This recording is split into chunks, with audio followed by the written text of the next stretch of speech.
Here's a 2015 McLaren 650S Spider. All these McLarens have virtually the same engine, the 3.8 liter twin turbo V8.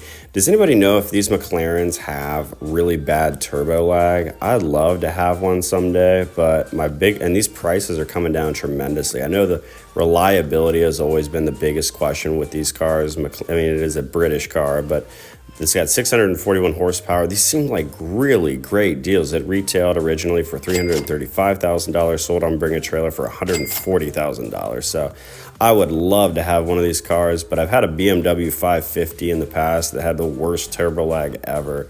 And yes, it's a McLaren, and I'm going to get hate in the comments, but does anybody know if these have really, really bad turbo lag? It can be annoying.